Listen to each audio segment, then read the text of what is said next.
Hello everyone. आज के इस लेक्चर में हम लोग क्रिटिकल एंगल के बारे में पढ़ेंगे और टोटल इंटरनल रिफ्लेक्शन के बारे में पढ़ेंगे। ठीक है, जो क्लास 12th में है वो लोग एक बार क्लास 10th में थोड़ा बहुत टीआईआर के बारे में पढ़ा होगा। ठीक है, जैसे मिराज वगैरह इसका एक फेनोमेना है।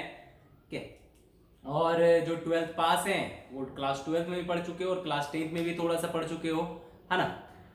और आप क्लास 13 में दैट इज 12th पास की हो तो यहाँ पर आप लोगों को ज्यादा मतलब जो भी न्यूमेरिकल्स होंगे उस पर फोकस करना है। ठीक है, बाकी थ्योरीज तो आपने क्लास 12 में पढ़ रखी है। चलिए देखते हैं। तो क्रिटिकल एंगल सबसे पहले समझते हैं क्रिटिकल एंगल के बारे में, उसके बाद पढ़ेंगे हम लोग टोटल इंटरनल रिफ्लेक्शन, है ना। तो क्रिटिकल एंगल क्या है हमारा कि देखो मैं क्या करता हूं, दो सरफेस दैट इज दो मीडियम को मैं एक सरफेस के थ्रू बांट लेता हूं। मान लेता हूं इस सरफेस का जो रिफ्रैक्टिव इंडेक्स है वो म्यू आर है और इस सरफेस का रिफ्रैक्टिव इंडेक्स म्यू डी है। ठीक है, आर क्या शो कर रहा है यहाँ पे, आर शो कर रहा है हमारा रेयरर मीडियम। ठीक है, आर क्या शो करता है हमारा रेयरर मीडियम, इसे कैपिटल आर से डिनोट कर लो, इसे कैपिटल डी से। और ये जो हमारा डी है ये डी क्या शो कर रहा है हमारा, ये डी शो कर रहा है हमारा डेंसर मीडियम। ठीक है, एक यहाँ पे भी आप तो मीडियम को बांट लो, ये हमारा वही म्यू आर है, ये हमारा वही म्यू डी है। ठीक है, चलिए समझते हैं चीजों को। मान लो यहाँ पे क्या है, ये हमारा नॉर्मल है और हम यहाँ पे किसी लाइट रे को इंसिडेंट करवा रहे हैं डेंसर से रेयरर की तरफ। ठीक है, और यहाँ पर हम क्या कर रहे हैं, यहाँ पर भी हम लाइट रे इंसिडेंट करवा रहे हैं रेयरर से डेंसर की तरफ। यहाँ पे कहां से कहां गया, डेंसर टू रेयरर, और वहां पे रेयरर टू डेंसर। दोनों लाइट रे के साथ क्या होगा बताओ, ये वाली जो लाइट रे है, ये जो हमारा इंसिडेंट रे है, ये रिफ्लेक्ट करेगी तो किधर जाएगी, टुवर्ड्स द नॉर्मल या away from the normal. Denser to rarer जब रे जाती है तो किधर जाती है, ये अवे फ्रॉम द नॉर्मल, मतलब ये रे किधर जाएगी, कुछ ऐसे जाएगी। ठीक है, ये हमारा एंगल आई हो जाएगा, ये हमारा एंगल आर हो जाएगा। सिमिलरली यहाँ पे बताओ जब भी रेज रेयरर टू डेंसर आएगी तो किधर जाएगी, टुवर्ड्स द नॉर्मल। तो रे किधर आ गई, ये आ गई हमारी नॉर्मल की तरफ। ठीक है, तो ये एंगल यहाँ पे आई और ये एंगल हमारा आर। ठीक है, मैं क्या करता हूं, अब इंसिडेंट रे का जो एंगल ऑफ इंसिडेंस है इसे मैं थोड़ा इंक्रीज करता हूं। ठीक है, मान लो अब मैंने रे को कुछ ऐसे भेजा। ठीक है, या कुछ ऐसा, क्या हुआ, जो एंगल ऑफ इंसिडेंस था हमारा वो क्या हो गया, बढ़ गया, है ना। इसे मान लो I1, ये R1, इसे मान लो I2। ठीक है, तो रिफ्रैक्टेड रे के साथ क्या होगा, हमें पता है, क्या पता है स्नेल्स लॉ से कि mu D into sine I is equal to mu R into sine R, है ना। आई बढ़ेगा, साइन कैसा फंक्शन है, इंक्रीजिंग फंक्शन है, मतलब एंगल बढ़ता है तो साइन ऑफ दैट एंगल भी बढ़ता है, मतलब आई बढ़ेगा तो साइन आई भी बढ़ेगा। ठीक है, तो देखो अगर हमारा आई बढ़ रहा है तो ये पूरी वैल्यू बढ़ेगी, है ना, ये तो कांस्टेंट इधर आ जाएगा। तो साइन आर, आर भी क्या होगा हमारा, यहां से साइन आर निकालो, साइन आर हो जाएगा mu D by mu R, है ना, इनटू साइन आई। आई बढ़ा तो साइन आई बढ़ा, अगर साइन आई बढ़ा तो ये पूरी वैल्यू बढ़ी, मतलब साइन आर बढ़ गया तो आर भी क्या हो गया होगा, इंक्रीज किया होगा, है ना। मतलब आई जैसे जैसे आप इंक्रीज करोगे आर भी तो आपका क्या होगा, इंक्रीज होगा। अगर आर हमारा इंक्रीज कर रहा है तो ये रे किधर होना चाहिए, रिफ्रैक्टेड रे और अवे फ्रॉम द नॉर्मल जाना चाहिए। ठीक है, ये एंगल क्या हो जाएगा हमारा R2। मैं यही काम इसमें करूं तो रे एंगल ऑफ इंसिडेंस को मैंने क्या किया, बढ़ा दिया। ठीक है, ये I1 हो गया, ये हमारा I2। बताओ आर एंगल ऑफ रिफ्रैक्शन क्या हो जाएगा, यहां भी एंगल ऑफ रिफ्रैक्शन बढ़ेगा, बट ये रे अगर इधर जा रही थी तो ये रे किधर जाएगी, टुवर्ड्स इधर मुड़ना चाहेगी। ये R1 हो गया, ये हमारा R2 हो गया। ठीक है, सोचो और बढ़ाऊंगा तो क्या होगा, एक टाइम ऐसा आएगा ये मुड़ते मुड़ते मुड़ते ये इस सरफेस से दैट इज इस प्लेन के पैरेलल हो जाएगा रे।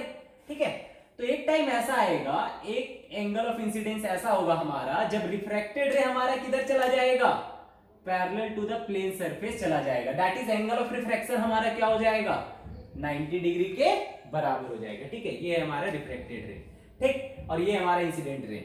ये जो एंगल होता है ना, ये एंगल जिस पे हमारा जो रे है, रिफ्रैक्टेड रे है, वो नॉर्मल से कितने एंगल पे रिफ्रैक्ट कर जाता है, 90 डिग्री पे, दैट इज जो एंगल ऑफ रिफ्रैक्शन हो जाए वो कितना हो जाए हमारा, 90 डिग्री के बराबर हो जाए। उस एंगल को हम लोग क्या बोलते हैं, क्रिटिकल एंगल बोलते हैं, जिसे हम लोग किससे डिनोट करते हैं, सी से डिनोट करते हैं। ठीक है, तो क्या हुआ कि जब हम एक एंगल ऐसा आएगा, जब डेंसर से रेयर मीडियम में रे जाएगी तो एक एंगल ऐसा आएगा जिसपे रिफ्रैक्टेड रे क्या हो जाएगा, नॉर्मल से 90 डिग्री पे रिफ्रैक्ट कर जाएगा, दैट इज रिफ्रैक्टिंग एंगल कितना हो जाएगा, 90 डिग्री। तो एक एंगल ऐसा होगा जब एंगल ऑफ इंसिडेंस हमारा c होगा तो एंगल ऑफ रिफ्रैक्शन क्या हो जाएगा हमारा, π/2 हो जाएगा। इसी c को हम लोग क्या बोलते हैं, क्रिटिकल एंगल। इसी c को हम लोग क्या बोलते हैं, क्रिटिकल एंगल। ठीक, अब देखो, अच्छा इसमें हो सकता है क्या ये वाली फेनोमेना, सोचो क्या हम इसमें भी और एंगल को बढ़ाएंगे, सोचो r कभी π/2 होगा क्या, ध्यान से देखो तो इसमें जो r है हमारा वो हमेशा i से क्या है, छोटा है, ठीक है, ये हमेशा i से क्या है, छोटा है। तुम और i को बढ़ाओगे तो ये रे तो टुवर्ड्स द नॉर्मल ही आएगी, ठीक है, मतलब वो हमेशा i से क्या होगा, छोटा आएगा, वो कभी भी इधर की तरफ सरफेस की तरफ नहीं भाग रहा है, ठीक है। तो रेयरर टू डेंसर मीडियम जब रेज आती है, ठीक है, तो कभी भी ये कंडीशन हमारा नहीं आएगा, ठीक है।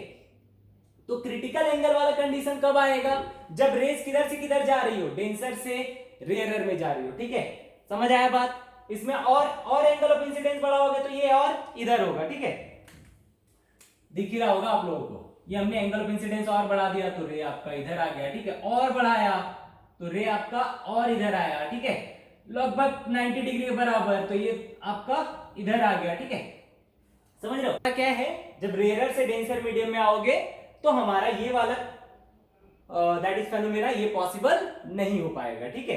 चलो अब देखो, अब मैं आपसे और पूछता हूं कि अगर लाइट रे दैट इज जो एंगल ऑफ इंसिडेंस है मैं इसे और बढ़ाऊं तो क्या होगा, सर ये झुक रही थी सी पे क्या हुई, ये ऐसे हो गई, और आप इसे बढ़ाओगे तो ये किधर चला आएगा, अंदर की तरफ चला आएगा, ठीक है। मतलब कि जब हमारा एंगल ऑफ इंसिडेंस क्या हो जाए, ग्रेटर देन सी हो जाए, तो रेज किधर चली आती है, उसी मीडियम में वापस चली आती है, ठीक है। This phenomena is called TIR. इसके बारे में हम लोग आगे पढ़ेंगे, बट अभी हम ये वाली चीज बता रहे थे इसलिए समझा दिया यहाँ पे, ठीक है। अभी हम लोग क्रिटिकल एंगल के बारे में देखते हैं, है ना। तो मान लो ये म्यू डी है, ये म्यू आर है, ठीक है, सी पे हमारा आर क्या हो जाता है, π/2 हो जाता है। ये तभी पॉसिबल है जब इंसिडेंट रे डेंसर मीडियम से रेयरर मीडियम में जाती है, ये यहाँ पे possible, rarer medium to denser medium में पॉसिबल नहीं होगी, ठीक है।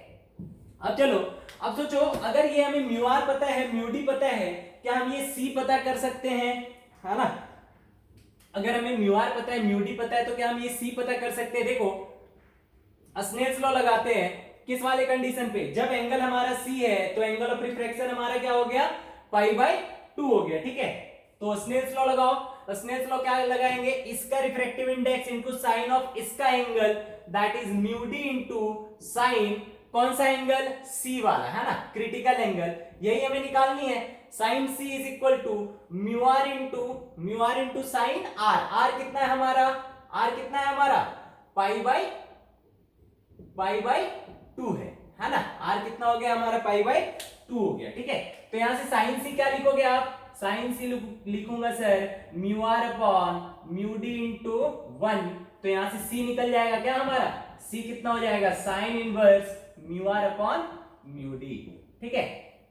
ये हो गया हमारा। जनरली मतलब मैक्सिमम टाइम, ठीक है, म्यू आर हमारा क्या होगा, 1 होता है, ठीक है। जनरली म्यू आर हमारा क्या होता है, 1 होता है, ठीक। और म्यू डी हमारा क्या होता है, म्यू डी हमारा होता है कोई भी म्यू, दैट इज किसी मीडियम की रिफ्रैक्टिव इंडेक्स, जिसे हम लोग क्या मान ले, म्यू मान ले। तो जनरली म्यू आर क्या होता है, 1 होता है, और म्यू डी हमारा म्यू होता है। तो साइन सी किसके बराबर आएगा, sine C is equal to mu R upon mu D, है ना, म्यू आर की वैल्यू 1 और म्यू डी की वैल्यू म्यू, तो साइन सी हमारा किसके बराबर हो गया, साइन सी आ गया सर हमारा 1/म्यू के बराबर, और सी को हम क्या लिख सकते हैं, सी को लिख सकते हैं साइन इनवर्स 1/म्यू, ठीक है। ये हो गया हमारा क्या, क्रिटिकल एंगल, ठीक है। अच्छा, sine C is equal to, इस मेन फॉर्मूला हमारा कौन सा है, sine C is equal to mu R upon mu D, ये फॉर्मूला हमारा मेन है, क्योंकि म्यू आर हमेशा, ऐसा जरूरी नहीं है कि ये हमेशा 1 हो, ठीक है, बट जनरली ऐसा क्वेश्चन जितने भी रहते हैं मैक्सिमम टाइम ये क्या होता है हमारा, 1 होता है, ठीक है। तो हमारा मेन फॉर्मूला है mu R upon mu D. Mu R मतलब refractive index of rarer medium, और म्यू डी मतलब refractive index of denser medium, ठीक है। तो mu R upon mu D. अच्छा कौन सा कम होगा? ऑब्वियस सी बात है, रेयर वाली क्या होगी?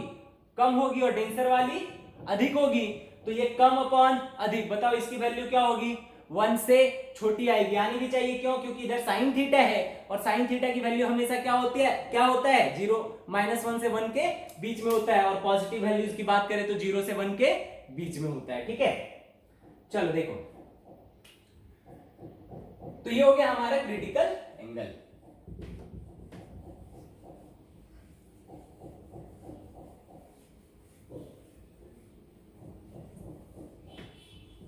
अब मुझे क्या करना है ना, अब हम लोग थोड़ा TIR देखते हैं। ठीक है, क्रिटिकल एंगल समझ आ गया कि अच्छा एक क्वेश्चन ले लो, मान लो ये हमारा कोई मीडियम है, दो मीडियम है, यहाँ की रिफ्रैक्टिव इंडेक्स दे रखी है √3 और यहाँ की रिफ्रैक्टिव इंडेक्स, या अभी छोटा सा एग्जांपल लेते हैं, ये 1 है, ये कितना है? √2 है। ठीक है, ठीक, देन बोला गया find critical angle. Find critical angle कितना हो जाएगा? सबसे पहले तो क्रिटिकल एंगल के लिए रेज किधर से इंसिडेंट होनी चाहिए? बताओ, रेज किधर से इंसिडेंट होनी चाहिए? ऊपर से या नीचे से? तो नीचे से बोलोगे सर, तो यहां से हमारा क्या होना चाहिए? रे इंसिडेंट होना चाहिए। जब ये एंगल क्रिटिकल एंगल के बराबर होगा तो रे किधर रिफ्रैक्ट करेगी? ये रे नॉर्मल से perpendicular, that is parallel to the plane of the surface, ये चली जाएगी। तो आर हमारा कितना होगा? 90 डिग्री होगा। ठीक है, तो क्रिटिकल एंगल के लिए साइन सी, या फिर ऐसे लिखोगे आप, क्या लिखोगे? स्नेल्स लॉ से ऐसे हमें फॉर्मूला पता है, क्या पता है sir? Sine C is equal to mu R upon mu D, है ना? ये पता है हमें। म्यू आर कितना है यहाँ पे? रेयर मीडियम ऊपर 1 और नीचे √2, तो सी इज इक्वल टू कितना आ गया? 45 डिग्री, या फिर π/4 रेडियन। ठीक है, देखो ये √2 है, ये 1 है हमारा। स्नेल्स लॉ भी लगाते हैं तो √2 into sine C is equal to 1 into sine 90, है ना? बेसिकली ये फॉर्मूला आया कहां से? स्नेल्स लॉ से ही तो आया है। मान लो अगर ये हमारा नीचे √2 ना हो करके ये हमारा 2 होता और ऊपर ये हमारा √3 होता, बताओ क्रिटिकल एंगल कितना होता? फाइंड क्रिटिकल एंगल, सी कितना होता? बता दो तो sine C is equal to लिखते सर हम, साइन सी लिखते म्यू आर मतलब √3 upon mu D, that is 2, तो सी आ जाता हमारा 60 डिग्री। सही है, ठीक है। अगर मान लो ऊपर वाला मीडियम 3 होता, नीचे वाला 5 होता, तो बताओ क्रिटिकल एंगल कितना होता? ठीक है, बना सकते हो खुद से सारी चीजें, ऊपर 4 ले लो, नीचे 5 ले लो, क्रिटिकल एंगल कितना होगा? ये सारी चीजें आप खुद से बना सकते हो। ठीक है, करके देखना इसका आंसर कितना आ रहा है। तो ये हो गया भाई हमारा क्रिटिकल एंगल। क्रिटिकल एंगल क्या होता है? ठीक, अब देखते हैं हम लोग TIR, है ना? Total internal reflection. Total internal reflection, ठीक है। देखो फिर से सरफेस को बांटा, सॉरी मीडियम को बांटा, इस सरफेस ने मीडियम को बांट दिया, ऊपर हो गया हमारा म्यू आर, नीचे हो गया हमारा म्यू डी। ठीक है, ये रे हमारा इंसिडेंट हुआ at an angle I, rays refract करेगी एट एन एंगल आर।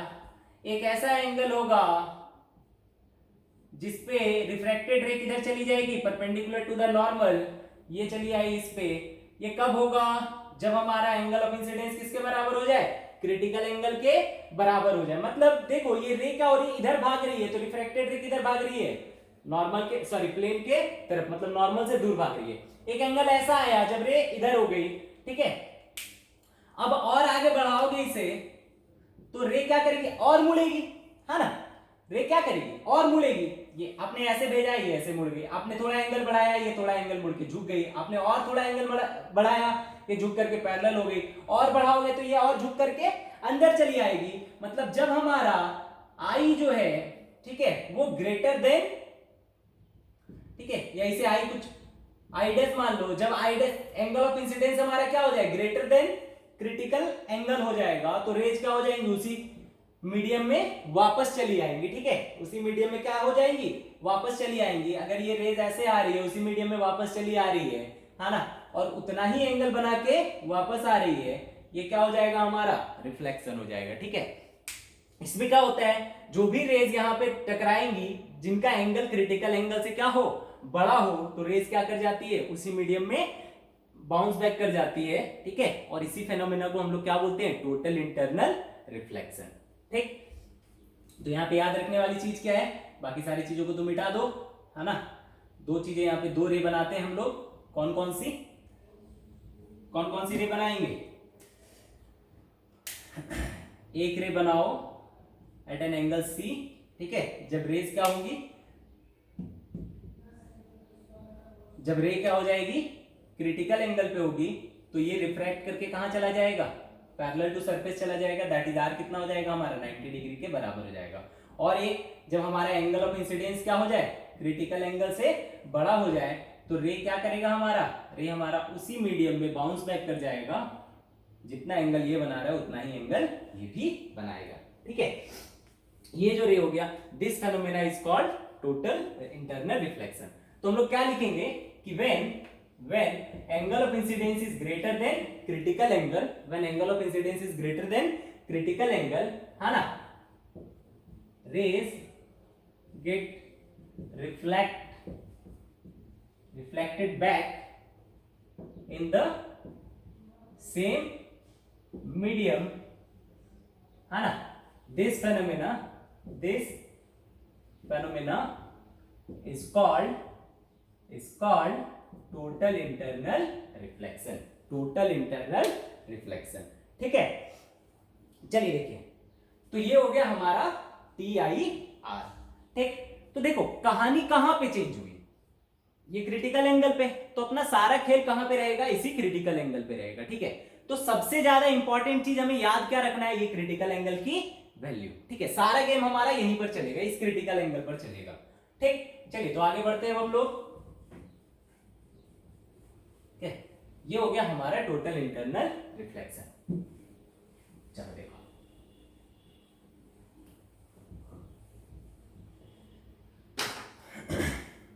अब थोड़ा सा हम लोग अच्छा चलो थोड़ा एक प्रॉब्लम कर लेते हैं, उसके बाद आगे बढ़ेंगे, है ना।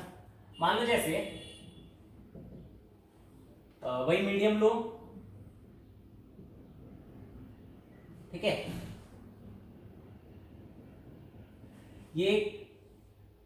ये हमारा, इसका म्यू दे रखा है हमें 2, इसका म्यू दे रखा है हमें √3, ठीक है। एक रे है जो इंसिडेंट कर रही है at an angle of 70 degree, कितने पे इंसिडेंट कर रही है, at an angle of 70 degree. आपको बताना है कि ये रे TIR करेगी या नहीं करेगी, ठीक है। तो बताओ, तो क्या चेक करना पड़ेगा हमें, ऐसा बोला गया, check whether the incident ray will emerge out from this medium और will get reflected back to the same medium, ठीक है। तो क्या होगा, हमें क्या चेक करना है बेसिकली, अगर इसको इस मीडियम में जाना है, तो इस मीडियम में जाने के लिए ये एंगल ऑफ इंसिडेंट क्या होना चाहिए, क्रिटिकल एंगल से छोटा होना चाहिए, है ना। कि अगर क्रिटिकल एंगल से छोटा होगा तभी ये इस मीडियम में जाएगा, क्रिटिकल एंगल के बराबर होगा तो ये plane to the, that is parallel to the plane या परपेंडिकुलर टू द नॉर्मल जाएगा, ठीक है। और अगर ये एंगल क्रिटिकल एंगल से बड़ा है तो उसी मीडियम में बैक कर जाएगा। तो हमें क्या चेक करना है, क्रिटिकल एंगल कितना है और एंगल ऑफ इंसिडेंस हमारा उससे बड़ा है या छोटा है, ठीक है। तो ये है हमारा आई, तो सी हमारा sine C is equal to क्या होता है, μr अपॉन μd, ठीक है। इससे हमें क्या पता चला कि जो सी होगा हमारा वो 60 डिग्री होगा, आई हमारा 70 डिग्री दे रखा है जो कि ग्रेटर देन सी है, देयरफॉर जो रे होगा वो क्या कर जाएगा, इसी मीडियम में रिफ्लेक्ट बैक कर जाएगा, जिसका एंगल ऑफ रिफ्लेक्शन कितना हो जाएगा, 70 डिग्री, ठीक है। चल ये हो गया आपका,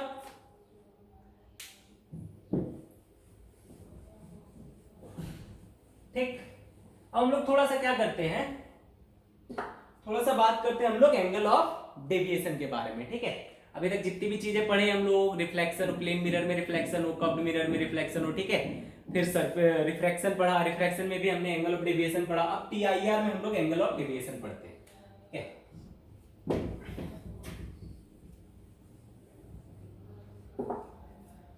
देखो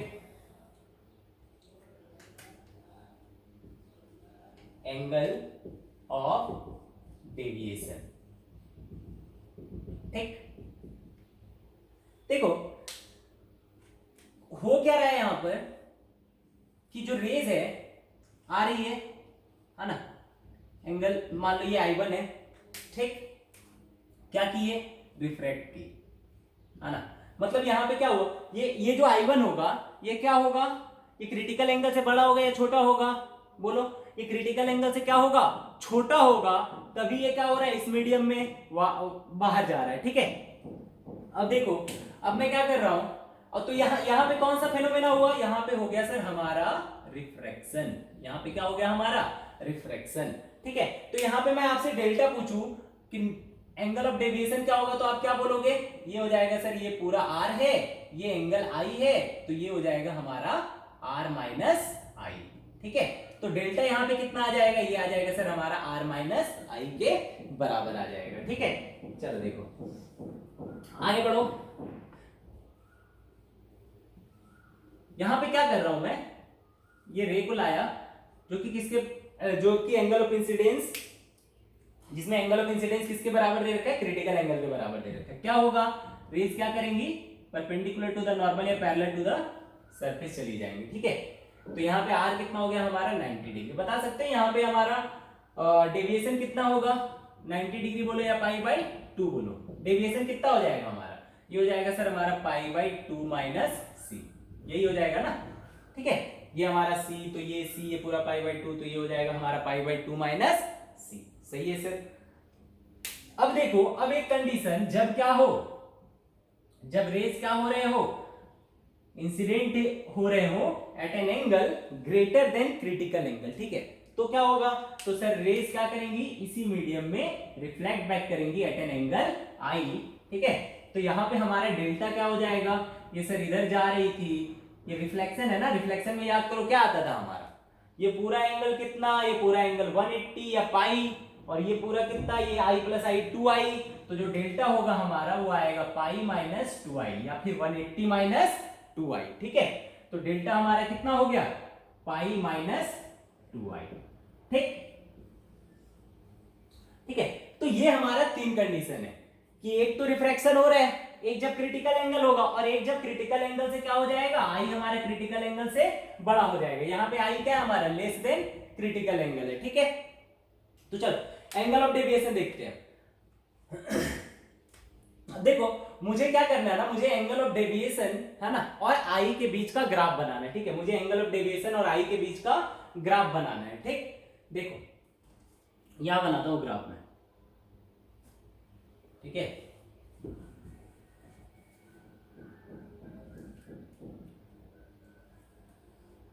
ये डेल्टा हो गया हमारा, और ये क्या हो गया हमारा, एंगल ऑफ इंसिडेंस हो गया, ठीक है। देखो ये हमारा क्या, delta is equal to R minus I. मुझे क्या चाहिए, डेल्टा और आई का ग्राफ चाहिए, ठीक है। सोचो जब आई हमारा क्या हो, 0, मतलब जब रेज क्या हो रहे हो, ऐसे आ रहे हो, ठीक है, तो रेज कैसे चली जाएंगी, इसी तरीके से क्या हो जाएंगी, ऊपर की तरफ चली जाएगी, ठीक है। तो एंगल ऑफ इंसिडेंस कितना है यहाँ पे, जब ये नॉर्मल गिरेगी तो 0 है, और एंगल ऑफ रिफ्रैक्शन भी कितना है, 0 है। मतलब जब हमारा आई 0 होगा तो आर भी हमारा 0 होगा, ठीक है। तो आई 0 पे, जब आई 0 होगा तो आर भी 0 होगा, तो डेल्टा भी क्या हो जाएगा हमारा, 0 हो जाएगा, ठीक है। बट अब जैसे जैसे आई बढ़ेगी वैसे वैसे आर भी बढ़ेगी, ठीक है। तो डेल्टा बढ़ेगा या घटेगा, ये सोचने वाली बात है, ठीक है। समझ रहे हो बात को, मैं बोला कि अगर आई हमारा बढ़ेगा तो आर भी हमारा बढ़ेगा। आई को तुम बढ़ाओगे तो आर भी हमारा इंक्रीज करेगा। पहले रे ऐसे आई तो सीधी चली गई, अब आई को बढ़ाया तो आर भी हमारा इंक्रीज किया। लेकिन ध्यान से देखो तो आर का जो इंक्रीमेंट है वो आई के इंक्रीमेंट से ज्यादा है, ठीक है। सोचो ये जब आई हमारा यहां से बढ़ना चालू होगी, ठीक है, देखो थोड़ा सा इसे समझने की कोशिश करना, ठीक है। ये हमारा आई है तो आर भी हमारा इधर ही चला गया। अब आई थोड़ा सा इंक्रीज किया तो ये हमारा क्या हुआ, इतना इंक्रीज किया, और आई थोड़ा आगे आया तो ये थोड़ा और ज्यादा झुक गया। जब ये क्रिटिकल एंगल के बराबर हो जाएगा तो ये हमारा पाई बाई 2 के बराबर हो जाएगा आर, ठीक है। तो सोचो ये 0 से इतना चेंज कर रहा है, तो ये कितना, इतना से इतना चेंज कर रहा है, तो ज्यादा चेंज किसमें है, आर में है ना। तो इसे तुम थोड़ा सा बढ़ाओगे तो ये हमारा क्या होगा, आर हमारा ज्यादा इंक्रीज करेगा। मतलब आई तुम थोड़ा इंक्रीज करोगे तो आर तुम्हारा ज्यादा इंक्रीज करेगा। मतलब डेल्टा क्या हो रहा होगा, धीरे धीरे इंक्रीज कर रहा होगा। समझे बात को, ठीक है। और अगर सोचो ये तो हो गया, ठीक है, कि आर आई हम थोड़ा इंक्रीज करेंगे तो आर हमारा ज्यादा इंक्रीज करेगा, तो डेल्टा भी हमारा क्या होना चाहिए, इंक्रीज करना चाहिए, ठीक है। तो यहां से डेल्टा क्या होगा, इंक्रीज करता चला जाएगा। अगर मैं आपसे बोलूं डेल्टा और आई का इक्वेशन निकालने, तो आप निकाल सकते हो क्या? देखो यहाँ पे आर भी वेरिएबल है, आई भी वेरिएबल है, तो डेल्टा और आई के बीच का ग्राफ कैसे बनेगा? तो डेल्टा और आई के बीच का अगर इक्वेशन निकालना हो तो कैसे निकालेंगे? ठीक है, देखो आर को क्या करो, आर को क्या हम आई के टर्म्स में लिख सकते हैं? बिल्कुल लिख सकते हैं सर। ये अगर म्यू डी है हमारा और ये हमारा म्यू आर है, ठीक है, तो हम लिख सकते हैं, यहां देखो स्नेल्स लॉ यहां पे लगाओ, mu D into sine I is equal to mu R into sine R. ठीक है, तो यहां से sine R is equal to क्या लिख दोगे? Mu R upon mu D into sine I. तो यहां से आर हमारा क्या आ जाएगा? आर हमारा आ जाएगा sine inverse mu R upon mu D into sine I. ठीक है, अब देखो, अब डेल्टा और आई के बीच का जो इक्वेशन होगा वो क्या लिख सकते हो तुम? Delta is equal to sine inverse mu R upon mu D into sine I minus I. अब देखो डेल्टा और आई का इक्वेशन, बाकी सारी चीजें तो कांस्टेंट है, तो डेल्टा और आई का इक्वेशन बन गया। ठीक है, लेकिन इस इक्वेशन का ग्राफ आपको दैट इज ये y is equal to mx plus C का ग्राफ है क्या? नहीं। y is equal to kx square का ग्राफ है क्या? नहीं। ठीक है, तो हमें ये क्या है कि हमें एक दैट इज जितने भी जनरल इक्वेशंस होते हैं जिनके ग्राफ्स आपको पता है, उस टाइप के ये इक्वेशन नहीं है। ठीक है, तो देखो जो भी ग्राफ आता है उस इसका, ठीक है, वो कुछ इस तरीके से आता है जो कि बना हुआ है और उसे ही हमें क्या करना है? याद रखना है। ठीक है, तो हमने देखा कि जीरो पे क्या क्या हो जाता है, ये जब आई हमारा जीरो होता है तो डेल्टा हमारा जीरो के बराबर हो जाता है। ठीक है, जब हमारा आई, और धीरे धीरे हमने ये भी देख लिया कि धीरे धीरे जैसे जैसे आई इंक्रीज करोगे वैसे वैसे डेल्टा हमारा इंक्रीज करेगा। बताया कैसे? आई थोड़ा इंक्रीज तो आर ज्यादा इंक्रीज तो डेल्टा हमारा इंक्रीज। ठीक है, तो देखो यहां से अब इंक्रीज करते गए, जब हम कहां पहुंच गए? सी पे पहुंच गए। सी से जस्ट पहले तक या सी तक हमारा क्या हुआ? रिफ्रैक्शन होता रहा, है ना? क्रिटिकल एंगल तक क्या होता रहा? रिफ्रैक्शन होता रहा। ठीक है, तो सोचो जब हमारा सी हो गया, एंगल ऑफ इंसिडेंस क्या हो गया हमारा? सी हो गया, तो डेल्टा हमारा कितना हो गया? डेल्टा हो गया सर हमारा पाई बाई टू माइनस सी। ठीक है, डेल्टा कितना हो गया हमारा? पाई बाई टू माइनस सी। ठीक है, अब सोचो कि जैसे तुम एंगल ऑफ इंसिडेंस क्या करते हो? सी से हल्का सा इंक्रीज करते हो, एकदम थोड़ा सा। ठीक है, मतलब कि आई तुम्हारा क्या हो जाए? सी प्लस हो जाए। सी प्लस मतलब सी से थोड़ा सा बड़ा। ठीक है, ये अगर सी प्लस हो जाएगा तो डेल्टा क्या हो जाएगा? डेल्टा हो जाएगा pi minus two C plus. ठीक है, सी प्लस का मतलब क्या है? कि सी से जस्ट थोड़ा सा बड़ा। ठीक है, तो डेल्टा हमारा कितना आएगा? डेल्टा आ जाएगा सर हमारा, यहां से देखो टू को कॉमन ले लो तो ये हो जाएगा pi by two minus C plus, pi by two minus C plus. C plus मतलब कि अगर ये सी है क्रिटिकल एंगल, तो सी प्लस मतलब सी से थोड़ा सा बड़ा है ना? मतलब अगर सी मान लो तुम्हारा 60 डिग्री है तो सी प्लस का मतलब क्या है? 60.0000001 डिग्री। ठीक है, तो बताओ ये पाई बाई टू माइनस सी और ये पाई बाई टू माइनस सी लगभग हम लोग बराबर मान सकते हैं? बिल्कुल मान सकते हैं सर। तो अगर ये pi by two minus C है तो ये डेल्टा कितना है? ये 2 into pi by two minus C है। मतलब जैसे ही हमारा एंगल ऑफ इंसिडेंस क्या हो जाएगा? इस क्रिटिकल एंगल से थोड़ा सा भी बड़ा होगा, वैसे ही डेल्टा हमारा क्या हो जाएगा? 2 टाइम्स दिस डेविएशन हो जाएगा, है ना? मतलब देखो जो एंगल ऑफ डेविएशन, एंगल ये हमारा आई है ना, एंगल ऑफ इंसिडेंस जस्ट इससे बड़ा होगा। ठीक है, ये जो ग्राफ हो जाएगा, ये जो एंगल ऑफ डेविएशन हो जाएगा वो कहां पहुंच जाएगा? इसका डबल, मतलब ये यहां पहुंच गया। ठीक है, ये सारी चीजें आप लिख सकते हो, है ना? ये डेल्टा है हमारा, ये कितना हो जाएगा? इसे तो मिटा लो अब तुम, है ना? इसे मिटा लो, कोई दिक्कत नहीं है, ये सारी चीजें हमने बता दी। ठीक है, रिफ्रैक्शन में हमारा ये वाला इक्वेशन भी आ जाता है। ठीक है, इसे आप याद भी रख सकते हो, डेल्टा और आई रिफ्रैक्शन में, है ना? रिफ्रैक्शन में, ठीक है, डेल्टा और आई का इक्वेशन क्या होता है? Sine mu R upon mu D into sine inverse mu R upon mu D into sine I minus I. ठीक है, चलो देखो अब ये क्या हो जाएगा? ये कितना हो जाता है? जस्ट इससे बड़ा, मतलब यहां पे एक होल बना दो। ठीक है, और इसके जस्ट बाद, ठीक है, होल का मतलब क्या होता है? कि ये सी पर नहीं है, होल का मतलब कि ये सी पर नहीं है, सी के बाद की बात होगी, ठीक है।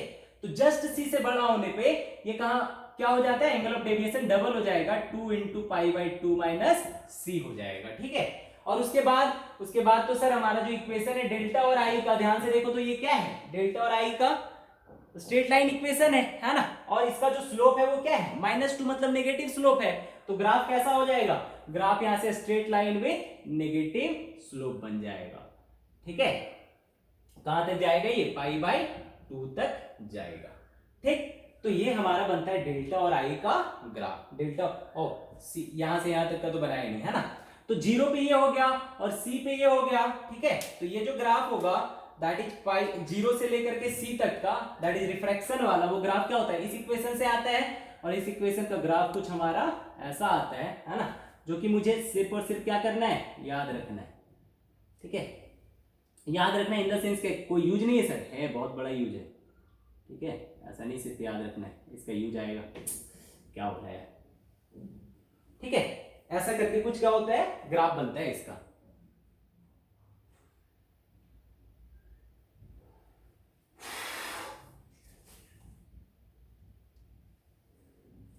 है ना।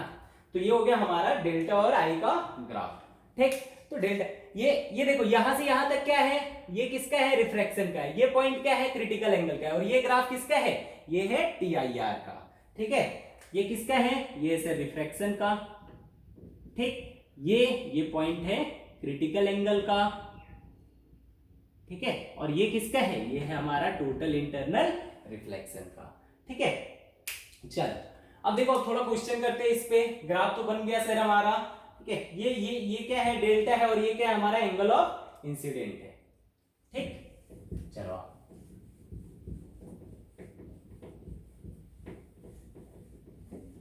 है ना। देखो क्वेश्चन लेते हैं, ठीक है। चलो देखो एग्जांपल लेते हैं हम लोग। मान लो कि मेरे पास क्या है, दो मीडियम दे रखा है, इसका रिफ्रैक्टिव इंडेक्स √3 है और इसका रिफ्रैक्टिव इंडेक्स कितना है, 2 है, ठीक है। अगर मैं आपसे बोलूं कि ये दो कंडीशन है, ठीक है, ये गिवन, ये हमारा μr है, ये हमारा क्या है, μd है, ठीक है। अब मुझे इसका ग्राफ बना करके दिखा सकते हो, ये जो डेल्टा और आई का ग्राफ था, है ना, डेल्टा और आई का ग्राफ। देखो ये हो गया हमारा डेल्टा, ये हो गया हमारा आई। कोशिश करना आगे खुद से बनाने की, उसके बाद इधर देखना। डेल्टा और आई का ग्राफ चाहिए सर, है ना। तो पहला तो 0 पे 0 होता है, ये ग्राफ तो ऐसा होता है। तो हमें क्या करना है, सारे पॉइंट्स को निकालना है, ठीक है, सारे पॉइंट्स को निकालना है। मतलब कि ये क्रिटिकल एंगल पे कितना होगा, है ना, क्रिटिकल एंगल पे कितना हो जाएगा। देखो आगे तो सोचो क्रिटिकल एंगल कितना होगा यहाँ पे, C is equal to sine C is equal to कितना आ जाएगा, √3/2। तो C आ जाएगा हमारा 60 डिग्री। तो C कितना हो गया हमारा, C आ गया सर हमारा 60 डिग्री। तो जब ये 60 डिग्री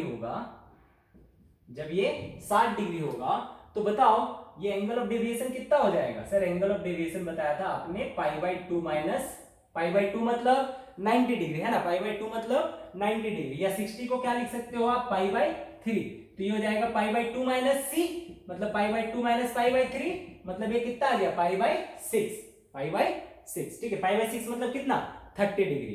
तो ये हो गया हमारा 30 डिग्री, ठीक है। तो ग्राफ यहां से यहां तक कैसा जाएगा, ऐसा जाएगा, ठीक। उसके बाद जस्ट इसके आगे आप जाओगे सर, तो ये वाला जो डेविएशन हो जाएगा, ये इसका क्या हो जाएगा, डबल हो जाएगा। मतलब ये कितना हो गया, π/3 हो गया। ये कितना हो गया, π/3 हो गया। और यहाँ पे एक सर्कल बनेगा, ठीक है। सर्कल क्यों, क्योंकि ये C पे बात नहीं कर रहे हम कहाँ की बात कर रहे हैं, C के जस्ट बाद की बात कर रहे हैं, है ना। और C के जस्ट बाद ये कैसा हो जाएगा, एक स्ट्रेट लाइन बनेगा सर, कुछ ऐसा, है ना। तो ये हो गया हमारा इसका ग्राफ, ठीक। अब देखो, अब मान लो कि मेरे पास ऐसा कुछ क्वेश्चन है कि भाई साहब डेविएशन हमें दे रखा है, डेविएशन दे रखा है मुझे 15 डिग्री। डेविएशन कितना दे रखा है, 15 डिग्री, ठीक है। तो find angle of incidence. Deviation दे रखा है मुझे, डेल्टा इज गिवन, ठीक है। ये क्या है, गिवन है, हमसे बोला गया find angle of incidence, find angle of incidence, ठीक है, कि एंगल ऑफ इंसिडेंस कितना होगा। तो सर डेल्टा 15 डिग्री दे रखा है, एंगल ऑफ इंसिडेंस हमारा आई होता है। रिफ्रैक्शन में जो डेल्टा होता है वो किसके बराबर होता है, R - I के बराबर होता है ना। ये डेल्टा क्या होता है, आर माइनस आई के बराबर होता है जब रिफ्रैक्शन होता है तो। और डेल्टा किसके बराबर दे रखा है सर, 15 डिग्री के बराबर।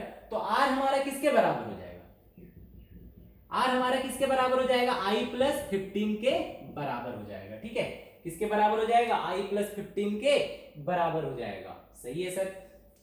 अब ये अगर आर हमारा आई प्लस 15 के बराबर हो गया है ना, तो अब मुझे क्या निकालना है, आई निकालना है। तो एंगल ऑफ इंसिडेंस कैसे निकलेगा, एंगल ऑफ इंसिडेंस के लिए सर आप स्नेल्स लॉ लगा लो। क्या लगाओगे, 2 into sine I is equal to 2 into sine I is equal to mu into that is की ऊपर वाला refractive index √3 into sine R. ठीक है, तो ये हो जाएगा 2 into sine I is equal to √3 into sine R की जगह क्या लिख दोगे, आर की जगह लिख देंगे सर आई प्लस 15। क्या लिख दोगे, आई प्लस 15। बताओ तो इसमें कौन वेरिएबल है, ये एक इक्वेशन है और कितने वेरिएबल है, एक ही वेरिएबल है। कौन वेरिएबल, आई वेरिएबल है हमारा, है ना। इसे सॉल्व करना पड़ेगा।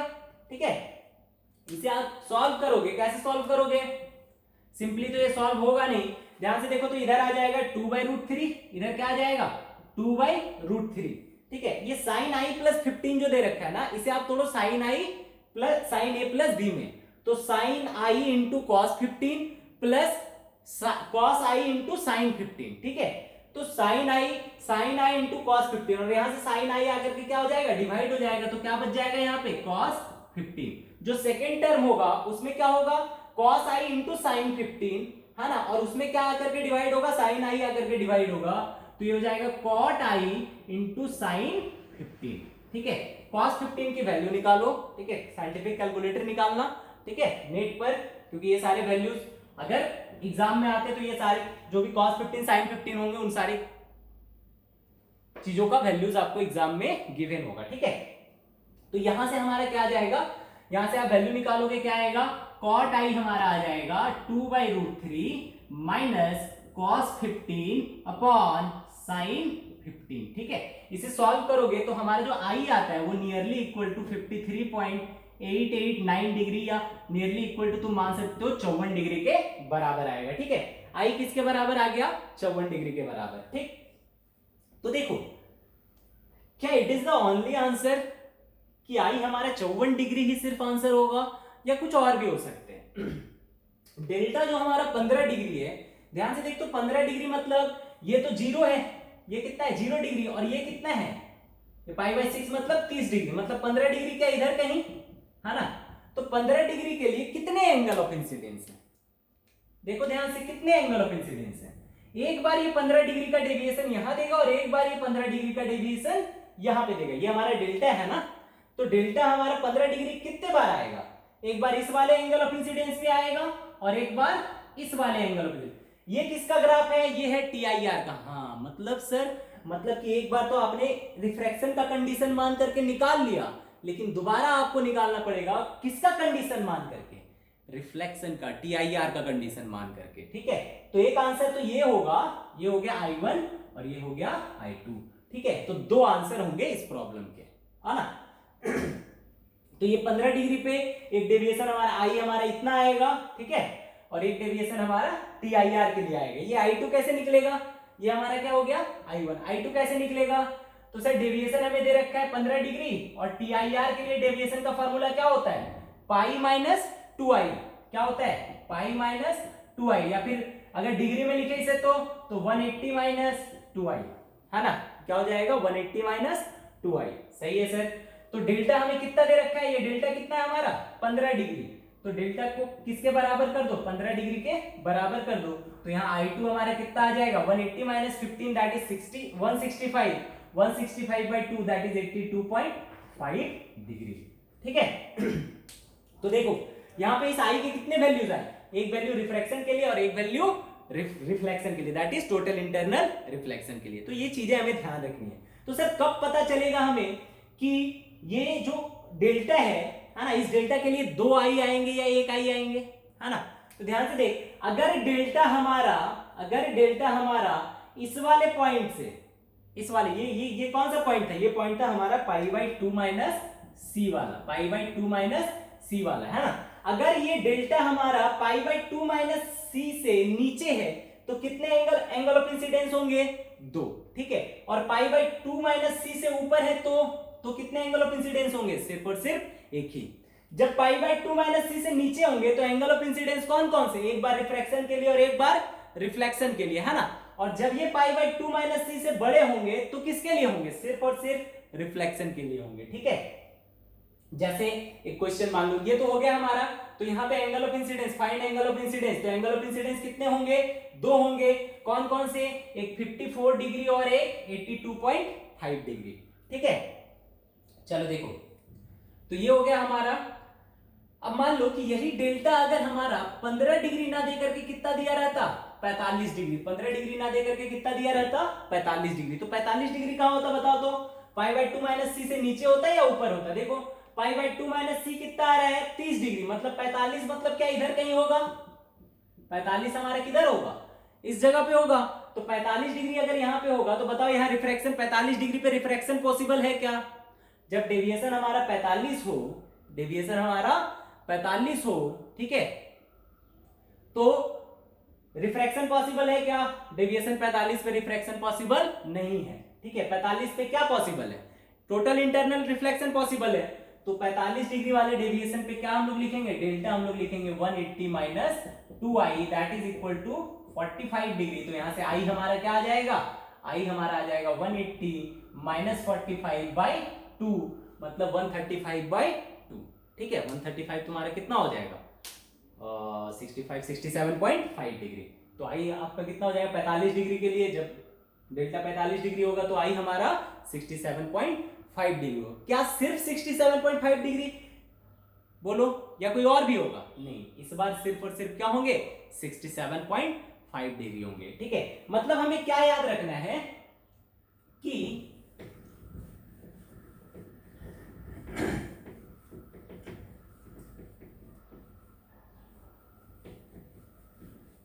क्या याद रखना है हम लोगों को कि अगर हमारा डेल्टा, है ना, अगर हमारा डेल्टा क्या हो? 0 से पाई बाई 2 माइनस सी के बीच में हो, ठीक है, तो इसके लिए कितने एंगल ऑफ इंसिडेंस होंगे? 2 एंगल ऑफ इंसिडेंस होंगे, ठीक है। 2 angle of incidence, 2 angle of incidence, है ना। क्या क्या होगा? 1 फॉर रिफ्रैक्शन, है ना, 1 for refraction and 1 for PIR, ठीक है। दूसरा कि अगर डेल्टा हमारा greater than pi by 2 minus C हो तो इसके लिए सिर्फ और सिर्फ एक ही एंगल ऑफ इंसिडेंस होगा, एंगल ऑफ इंसिडेंस, है ना, इंसिडेंस, है ना, ओनली फॉर PIR, ठीक है। 1 angle of incidence only for PIR, ठीक। तो ये हमें याद रखना है। चलो तो एक क्वेश्चन ले लो, तुम खुद करना वही साइंटिफिक कैलकुलेटर यूज करके, ठीक है।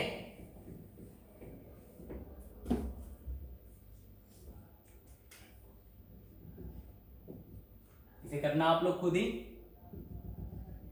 मान लो कि ये 2 मीडियम है, इसका रिफ्रैक्टिव इंडेक्स 4 दे रखा है, इसका रिफ्रैक्टिव इंडेक्स 5 दे रखा है, ठीक है। ये हमारा एंगल ऑफ डेविएशन जो दे रखा है मुझे, वो मुझे दे रखा है 30 डिग्री। एंगल ऑफ डेविएशन कितना दे रखा है? 30 डिग्री, ठीक है। तो इसके लिए find angle of incidence, find angle of incidence, ठीक है। और एक बार दे रखा है डेल्टा हमें 60 डिग्री, ठीक है। इसके लिए find angle of incidence, find angle of incidence, ठीक है। तो दो, एक बार 30 डिग्री के लिए निकालना है, एक बार 60 डिग्री के लिए निकालना है, ठीक है।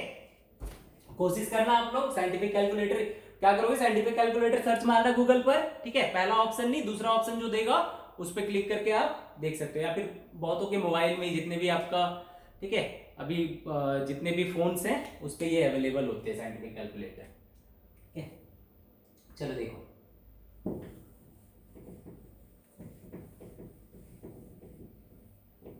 अब अब थोड़ा TIR का क्वेश्चन कर लिया जाए, है ना। मान लो जैसे कि ये क्या है, एक ग्लास है, ठीक है, जिसका रिफ्रैक्टिव इंडेक्स 3/2 है ना। ये एंगल हमें दे रखी है 45 डिग्री, ये एंगल कितनी दे रखी है 45 डिग्री, ठीक है। ये हमारा रेज क्या कर रहा है, यहाँ पे इंसिडेंट कर रहा है ना। तो बोला गया फाइंड या चेक वेदर ना, whether the ray will emerge out or get reflected, है ना, reflected from second surface, ठीक है। जो ये दूसरा वाला सरफेस पे है ना, इस सरफेस पे जब ये टकराएगा तो ये बाहर निकल जाएगा, दैट इज रिफ्रैक्ट कर जाएगा, या फिर ये यहां से रिफ्लेक्ट कर जाएगा, दैट इज TIR हो जाएगा। ये हमें चेक करना है, ठीक है। देखो कैसे चेक करेंगे सर, हमें चेक बेसिकली हमें क्या चेक करना है कि सर जो ये रे यहाँ पे आ रही है, ठीक है, तो उसका जो एंगल ऑफ इंसिडेंस है वो हमारा इसका क्रिटिकल एंगल से ज्यादा है या कम है, यही चेक करना है ना। अगर आई हमारा क्रिटिकल एंगल से कम हुआ तो क्या कर जाएगा, रेज बाहर निकल जाएंगे, दैट इज रिफ्रैक्ट कर जाएंगे। और अगर हमारा आई क्रिटिकल एंगल से ज्यादा हुआ तो क्या कर जाएंगे, वो रिफ्लेक्ट बैक कर जाएंगे, है ना, दैट इज TIR कर जाएगा, ठीक। चलो देखो ये हमारा आई, अच्छा ये आई कितना है, आपको नजर तो आई गया होगा, ये आई कितना है, ये 45, ये 45, ये नॉर्मल तो ये 90, तो आई कितना है हमारा 45 डिग्री, ठीक है। तो देखो आई हमारा कितना है 45 डिग्री, ठीक है। तो साइन आई कितना हो जाएगा बता सकते हो, sine 45 that is equal to 1/√2, है ना। अच्छा 1/√2 की वैल्यू कितनी होती है, 1/1.414 मान लो, लगभग 1.4 मान लेते हैं, है ना। अब इसे डिवाइड करोगे तो ये किसके बराबर आएगा बता सकते हो,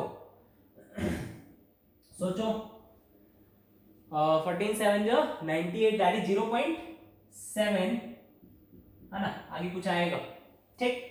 और देखो इसका क्रिटिकल एंगल में निकालू तो sine C is equal to, sir बाहर कुछ नहीं दिया मतलब क्या है हमारा, एयर है, बाहर कुछ नहीं दिया मतलब एयर है, ठीक है। Sine C is equal to mu R मतलब 1/μd दैट इज 3/2, कितना आ जाएगा ये 2/3। तो यहां से C sine C is equal to कितना हो गया 2/3, तो यहां से सी कितना हो जाएगा साइन इनवर्स 2/3। इसकी जो वैल्यू आती है वो नियरली इक्वल टू 42 डिग्री आती है, कितनी आती है, नियरली इक्वल टू 42 डिग्री आती है। अगर सर हमें नहीं पता रहता कि ये 42 डिग्री होती तो कैसे चेक करते हैं, ठीक है। देखो साइन सी कितना है 2/3 का वैल्यू 0.67, है ना, 0.67। साइन थीटा इंक्रीजिंग फंक्शन है, डिक्रीजिंग फंक्शन, इंक्रीजिंग, मतलब थीटा बढ़ेगा तो साइन थीटा भी बढ़ेगा, या साइन थीटा बढ़ेगा तो थीटा भी बढ़ेगा। तो बताओ साइन 45 0.7, साइन सी 0.67, बताओ साइन 45 बड़ा है या साइन सी बड़ा है, ऑब्वियसली सर साइन 45 बड़ा है ना। Sine 45 is greater than sine C, मतलब साइन 45 बड़ा है, इसका मतलब 45 इज ग्रेटर देन सी, है ना। अगर ये 42 डिग्री आपको नहीं भी पता होता क्या हम ऐसे चेक कर सकते थे, बिल्कुल चेक कर सकते थे सर, ठीक है। मतलब जो आई है हमारा वो क्या है, ग्रेटर देन सी है। सी कितना 42, आई कितना 45, आई क्या ग्रेटर देन सी है। अगर ये आई ग्रेटर देन सी है तो क्या हो जाएगा TIR हो जाएगा। अगर ये TIR हो जाएगा तो रेज क्या कर जाएंगे, रिफ्लेक्ट बैक कर जाएंगे, यहाँ से कितना एंगल बनाते हुए 45 डिग्री का एंगल बनाते हुए, और यहाँ से फिर रे बाहर निकल जाएगी, ठीक है। तो ऐसे क्वेश्चंस भी आते हैं आपके बोर्ड वगैरह में कि इसका आपसे ऐसे क्वेश्चन नहीं पूछेंगे, पूछेंगे कि ये रे यहाँ से इंसिडेंट हो रही है, फाइनली इसका रे डायग्राम बना करके बताओ, ठीक है। चलो देखो ये हो गया हमारा, और देखो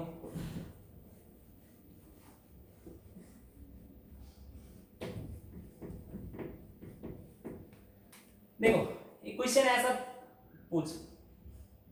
ऐसा पूछ सकता है कि ये एंगल हमारा थीटा है, ठीक है, ये रेज यहां से इंसिडेंट हो रही है, ठीक। हमसे पूछा गया कि find angle theta so that ray does not emerge out from second surface. ठीक है, ऐसा क्वेश्चन है भाई कि ये जो रे आया है वो दूसरे वाले सरफेस से, दैट इज इस वाले सरफेस से क्या हो, सेकेंड सरफेस, मतलब इस वाले सरफेस से ये बाहर ना निकले। ठीक है, तो कैसे सॉल्व होगा, देखो यहां से रे ये इंसिडेंट हुआ, कैसे जाएगी, ये ऐसे ही जाएगी आगे की तरफ, है ना।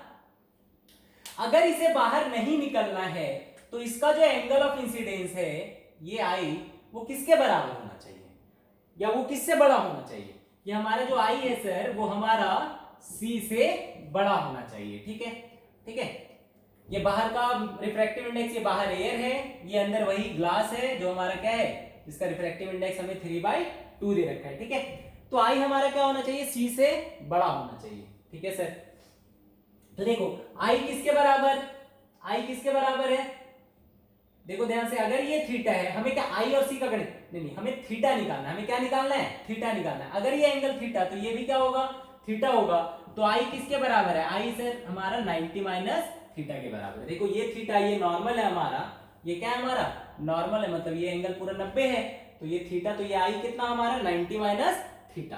ठीक है, तो आई कितना हो गया 90 माइनस थीटा, ये हमारा क्या होना चाहिए, सी से बड़ा होना चाहिए। ठीक है, ये हमारा क्या होना चाहिए, सी से बड़ा होना चाहिए।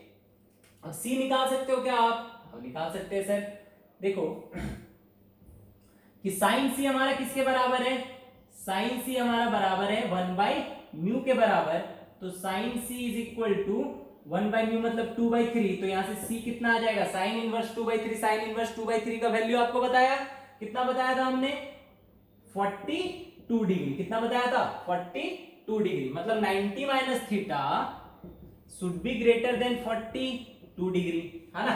तो थीटा क्या आ जाएगा, थीटा को उधर भेज दो, तो theta is less than 90 minus 42 degree, that is equal to 48 degree.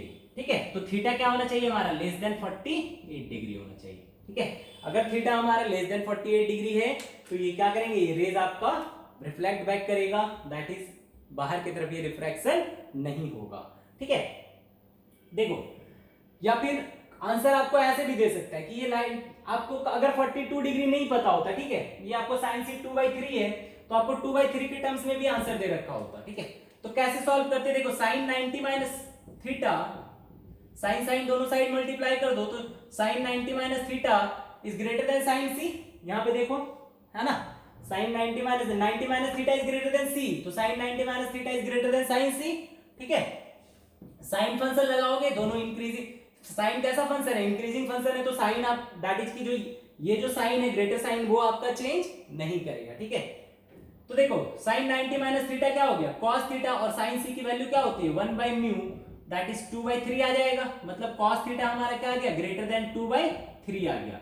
This implies अगर cos inverse that is cos को उधर ले जाते हो तो थीटा क्या आ जाएगा हमारा, cos कैसा फंक्शन है, डिक्रीजिंग फंक्शन है, जब ये उधर जाएगा तो साइन क्या कर जाएगा, ये वाला जो साइन है ये क्या कर जाएगा, चेंज कर जाएगा, मतलब थीटा लेस देन आ जाएगा cos इनवर्स 2/3।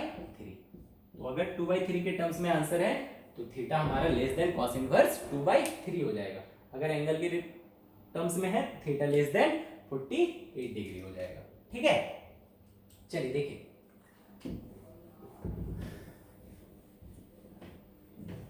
ये हो गया हमारा, और क्वेश्चन देखो,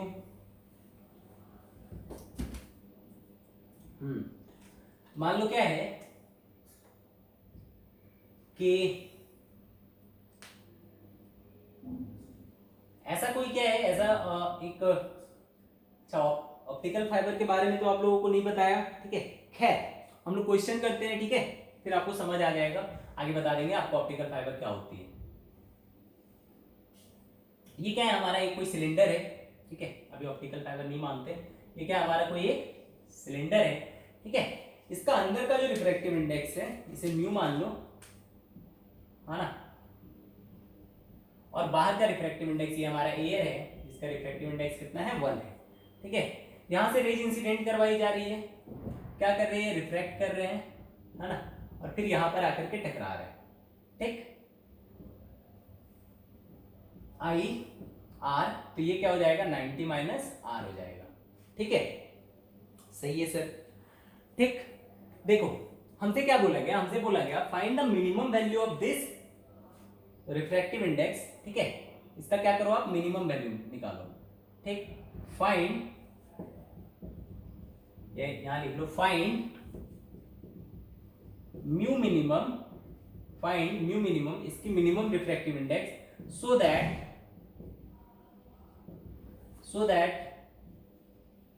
rays get back,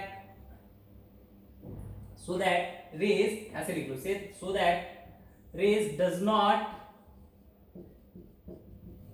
emerge out from the curved surface, ठीक है। क्या बोला गया हमसे, तो क्या बोला गया कि find mu minimum so that कोई भी रे, ठीक है, any rays does not emerge out from the curve surface, जो भी रेज यहां पहुंच रही है वो क्या हो कि इससे बाहर ना निकले। ठीक है, तो उसके लिए म्यू बताओ, म्यू हमारा कितने के बराबर होगा। ठीक, तो देखो या म्यू मिनिमम कितना होगा, तो हम क्या करते हैं ना, मान लो जैसे यहां पे इस पॉइंट पे कितने 100 रेज पहुंच रहे हैं, ठीक है, 100 अपने डिफरेंट एंगल पे आ रहे हैं। ठीक है, तो मैं क्या करता हूं ना, जो उस रे को पकड़ता हूं जो क्या कर रहा हो, इस नॉर्मल से सबसे कम एंगल बना रहा हो। ठीक है, उस वाले रे को पकड़ो जो इस नॉर्मल से क्या कर रहा हो, सबसे कम एंगल बना रहा हो। एक रे पकड़ा मैंने जो सबसे कम एंगल बना रहा है, तो बाकी जो 99 रेज बचे वो सारे क्या कर रहे होंगे, उस एंगल से ज्यादा एंगल बना रहे होंगे, एंगल ऑफ इंसिडेंस। ठीक है, तो मैं क्या करता हूं, जो सबसे छोटा एंगल बना रहा है ना, उसी एंगल को क्या करता हूं, क्रिटिकल एंगल से बड़ा कर देता हूं। ठीक है, उसी एंगल को क्या करता हूं, क्रिटिकल एंगल से बड़ा कर देता हूं। ठीक, अगर वही हमारा एंगल क्रिटिकल एंगल से बड़ा हो गया तो बाकी जो 99 रेज हैं वो तो उस छोटे एंगल से बड़े थे, तो बाकी सारे तो अपने आप क्रिटिकल एंगल से बड़े हो गए, है ना। तो सारे के सारे क्या कर जाएंगे, रिफ्लेक्ट कर जाएंगे, है ना, इस सरफेस से।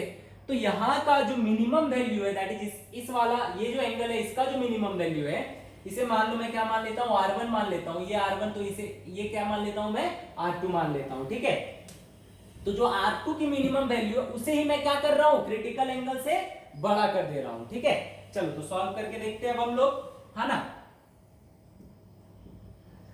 तो R2 क्या करना है हमें, R2 का कौन सा वैल्यू जो सबसे छोटा है वो वाला पकड़ना है। R2 हमारा मिनिमम हो, है ना। R2 किसके बराबर है, R2 बराबर है 90 माइनस R1 के बराबर है। R2 को अगर घटाना है तो R1 को बढ़ाना पड़ेगा, है ना। तो R2 मिनिमम मतलब R1 मैक्सिमम, सही है सर, R2 मिनिमम मतलब R1 मैक्सिमम। ठीक है, तो R2 मिनिमम मतलब R1 मैक्सिमम। ठीक है, R1 मैक्सिमम मतलब R1 मैक्सिमम मतलब I मैक्सिमम, R1 मैक्सिमम मतलब I मैक्सिमम। R2 मिनिमम होगा, ठीक है, ये R2 मिनिमम कब होगा, जब हमारा I क्या होगा, मैक्सिमम होगा। ठीक, यहाँ I तो ढेर सारे रेज आ रहे हैं ना, तो ये मिनिमम एंगल किस एंगल के लिए होगा, I के मैक्सिमम एंगल के लिए होगा। तो I का मैक्सिमम एंगल कितने के बराबर होगा, सोचो। I का मैक्सिमम एंगल, I का जो मैक्सिमम एंगल होगा सर हमारा, अच्छा ये समझ आया, R1 मैक्सिमम तो I मैक्सिमम। कैसे, ये एक सरफेस है, यहां से देखो ये इंसिडेंट रे है, एंगल I, ये रिफ्रैक्टेड रे। आप अगर I को बढ़ाओगे तो R भी क्या होगा, इंक्रीज करेगा। I को बढ़ाओगे तो R भी आपका इंक्रीज करेगा। ठीक है, तो R मैक्सिमम होगा तो I भी आपका मैक्सिमम होगा। ठीक है, तो R1 मैक्सिमम मतलब I मैक्सिमम। तो I मैक्सिमम कितना होगा, I को बढ़ाओ आप, यही है ना आपका एंगल ऑफ इंसिडेंस, इस I को बढ़ाओ, ये I बढ़ गया सर, ये I और बढ़ा, ये I और बढ़ा, बताओ I मैक्सिमम कितना होगा, I मैक्सिमम होगा सर हमारा पाई बाई 2 के बराबर। I मैक्सिमम कितना हो जाएगा, पाई बाई 2 के बराबर। ठीक है,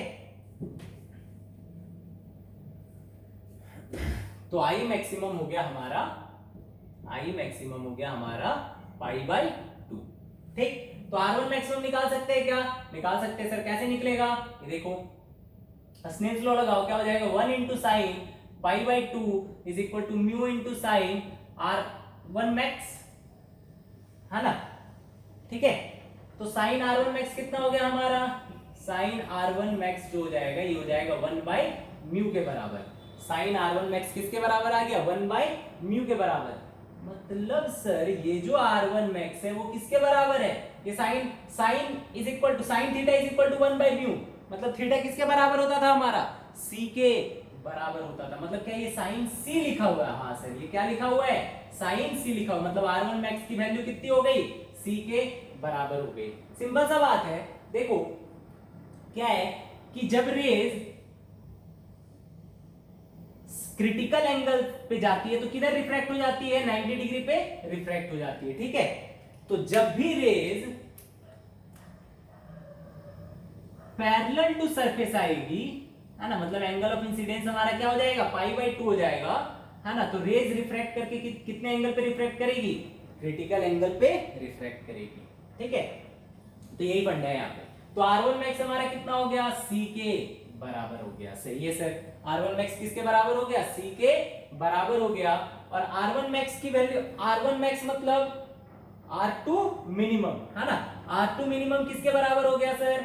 R2 मिनिमम जो है वो किसके बराबर है? 90 माइनस R1 मैक्स के बराबर है, मतलब 90 माइनस C के बराबर है। 90 माइनस C के बराबर है ना। अब मुझे क्या करना है? इसकी जो मिनिमम वैल्यू है उसे ही किससे बड़ा कर दें? उसे ही आप क्रिटिकल एंगल से क्या करो सर? बड़ा कर दो। उसे ही क्या करो आप? क्रिटिकल एंगल से बड़ा कर दो, ठीक है। मतलब R2 minimum is greater then क्या कर दो? C कर दो। R2 मिनिमम को ग्रेटर देन C कर दो, ठीक है। तो R2 मिनिमम कितना? 90 माइनस C ग्रेटर देन क्या हो जाए? C हो जाए। तो 90 minus that is 90 greater than 2C। This implies 45 is greater then C, ठीक है, या C is less than 45 degree, ठीक है। तो C is less than 45 degree, दोनों साइड साइन साइन लगाओ। तो साइन C को ऐसे पलट दो ना, तो ये क्या हो जाएगा? C is less than 45 degree, ठीक है। तो sine C is less than sine 45 degree, ठीक है। और साइन C को हम क्या लिख सकते हैं? साइन C को लिख सकते हैं sir 1 by mu, 1 by mu. Sine C को हम क्या लिख सकते हैं? 1 बाय म्यू। और साइन 45 को क्या लिख सकते हो आप? 1 बाय रूट 2। साइन 45 को क्या लिख सकते हो आप? 1 by root 2। This implies mu को इधर ले जाओ, रूट 2 को इधर लेते आओ, तो म्यू क्या हो जाएगा हमारा? ग्रेटर देन रूट 2 हो जाएगा। मतलब अगर सारे रेज को हमें क्या करवाना है? इसी मीडियम में बैक करवाना है ना, दैट इज बाहर ना निकले, तो हमारा म्यू हमेशा क्या होना चाहिए? रूट 2 से बड़ा होना चाहिए। मतलब मिनिमम वैल्यू कितनी हो गई? मिनिमम वैल्यू सर हमारा म्यू मिनिमम हो गया रूट 2 के बराबर। म्यू मिनिमम कितना हो गया हमारा? रूट 2 के बराबर, ठीक है। तो ऐसे आप लोग इसे समझ सकते थे।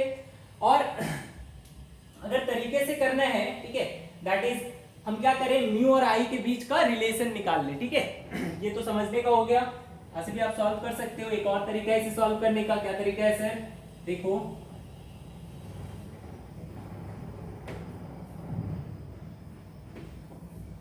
ठीक है, क्वेश्चन तो समझ आई गया आप लोगों को। क्वेश्चन मिटा देता हूं मैं, ठीक है। क्या तरीका है इसे सॉल्व करने का? कि हम क्या करें? म्यू और आई के बीच का क्या निकाल लें? रिलेशन निकाल लें, ठीक है। म्यू और आई के बीच का क्या निकाल लें? हम रिलेशन निकाल लें, ठीक है। अगर रिलेशन निकल जाएगा तो आई मैक्सिमम पे क्या होगा? म्यू हमारा मिनिमम होगा। आगे देखते हैं हम लोग, ठीक है। म्यू और आई के बीच का क्या निकालना है? हमें रिलेशन निकालना है, ठीक। देखो यहाँ पे, यहाँ से जो 90 माइनस R1 है, 90 माइनस R1 है ना, दैट इज R2। इसे क्या करना है? हमें C से बड़ा करना है। अगर ये C से बड़ा होगा तो क्या कर जाएगा? रे क्या हो जाएगी? रिफ्लेक्ट बैक हो जाएगी। हाँ सर, सही है सर। मतलब sine 90 minus R1 should be greater than sine C। सही है सर। साइन 90 माइनस R1 मतलब cos R1 should be greater than sine C का मतलब 1 बाय म्यू। सही है, ठीक है। तो ये किसका किसका रिलेशन आया? R1 और म्यू का आया। हमें किसका किसका चाहिए? आई और म्यू का चाहिए, आई और म्यू का चाहिए, ठीक है। देखो, cos R1 और म्यू का आ गया। हम आई और R1 का निकाल सकते हैं क्या? सोचो तो, आई और R1 का रिलेशन निकाल सकते हैं क्या? बिल्कुल निकाल सकते हैं सर। किससे निकलेगा? स्नेल्स लॉ से। तो स्नेल्स लॉ से हम क्या लिख सकते हैं? 1 into sine I is equal to mu into mu into sine R, this implies sine R is equal to sine I upon mu, sine R is equal to sine I upon mu. R मतलब कौन सा, R1 है ना, are मतलब R1, ठीक है। अगर sign R1 पता चल गया तो कॉस R1 पता चल जाएगा क्या, हाँ सर चल जाएगा सर। साइन R1 पता है तो कॉस R1 क्या होगा, under root of 1 minus sine square R1, ठीक है। और ये किसके बराबर होगा, 1 minus sine square I upon mu square हो जाएगा, sine square I upon mu square, ठीक है सर।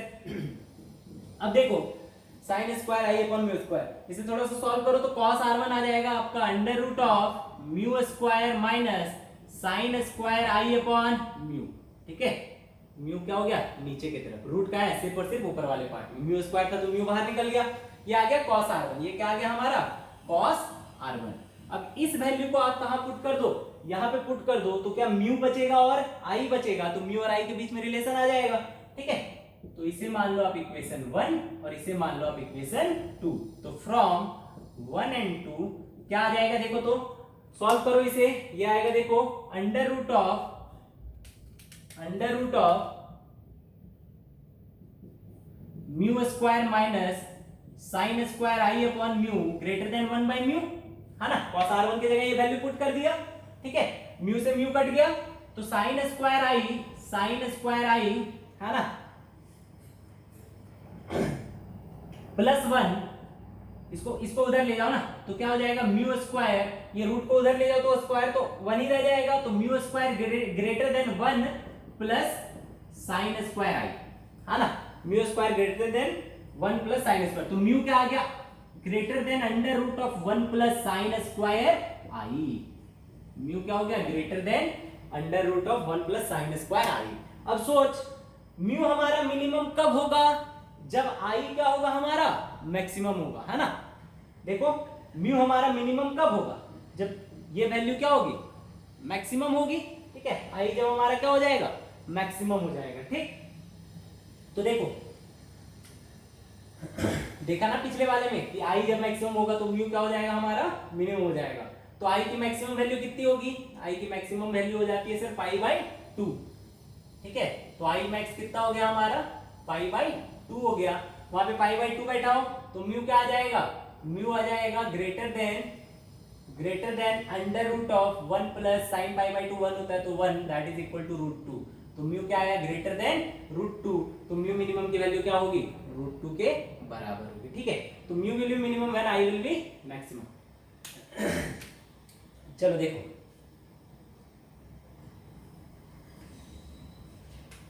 ये हो गया आपका, इसी टाइप का एक क्वेश्चन देता हूं मैं आपको, ये आपको खुद से सॉल्व करना है, ठीक है।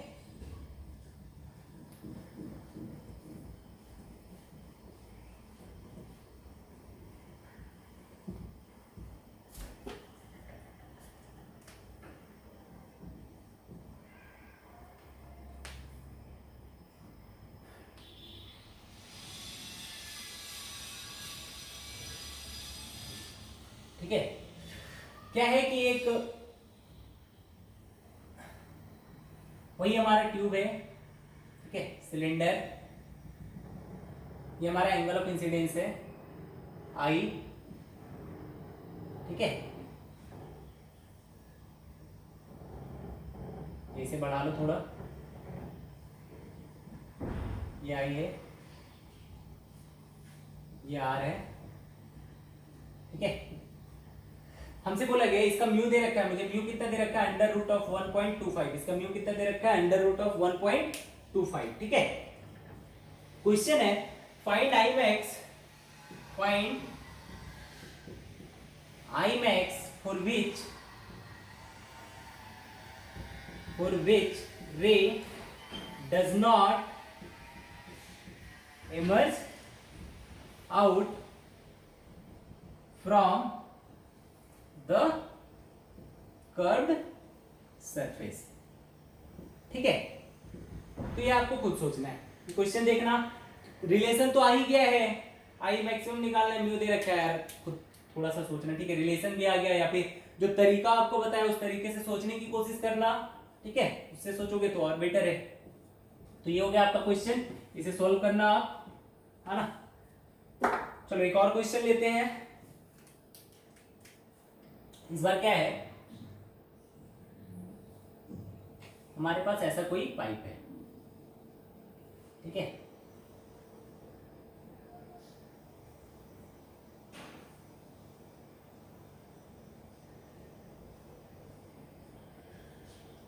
ठीक, ऐसा कोई पाइप दे रखा है ना। ये वाली रेडियस मुझे दे रखी है आर, और इन दोनों के जो बीच का डिस्टेंस है ना ये दे रखा है मुझे डी, ठीक है। मेरे से बोला गया फाइंड